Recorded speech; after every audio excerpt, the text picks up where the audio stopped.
నిన్న పోయిండు యూసఫ్ గూడకు. ఇప్పుడే మా కమలాకరన్ అంటుండే పక్కకెళ్ళి. యూసఫ్ కూడా కేవలం పిలిచినట్టే, అదే కొన్ని సన్మానాలు ఉంటాయి. ఎట్లా అంటే మన దండ మనమే తీసుకుపోవాలి, మన షాలు మనమే పట్టుకపోవాలి, అట్లే మనను కపెటోని కూడా మనమే కొంటపోయి బల్మీటికి మనది మనం సన్మానం చేయించుకొని ఆడికెళ్ళి రావాలి.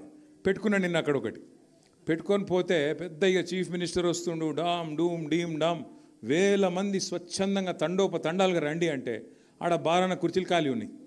వచ్చిన వాళ్ళు కూడా ఒకళ్ళు అడు చూస్తుర్రు, ఒకళ్ళు ఇడు చూస్తుర్రు, ఎక్కడ కూడా ఏం లేదు. ఇక ఆడ పోయి ఏదో లేనిపోయిన ఆవేశం తెచ్చిపెట్టుకొని డైలాగులు కొట్టిండు కొన్ని.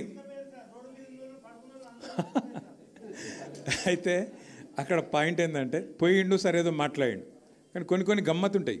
అప్పుడప్పుడు మనకు తెలియకుండానే కొన్ని నిజాలు బయటకు వచ్చేస్తాయి. రేవంత్ రెడ్డి గారు చాలా చెప్పిండు నిన్న, నేను ఇట్లా నేను అట్లా అని చెప్పి ఆఖరికి ఒక మాట అన్నాడు, నేను చెప్పిన ప్రతి మాట నిలబెట్టుకుంటాను, నేను చెప్తలేను, నేనేం దేవుని కాదు. మాకు అది ఎప్పుడో ఎరికే. 2 ఏళ్ళ కిందటే మొత్తం తెలంగాణ ప్రజలందరికీ అర్థమైపోయింది, నువ్వు ఏందో, నీ కథ ఏందో, నీ ఎత్తెంతో, నీ పొడవు ఎంతో అన్నీ తెలిసిపోయినాయి. ఇప్పుడు ఎవడు నమ్మేటోడు కూడా మార్కెట్లో లేడు.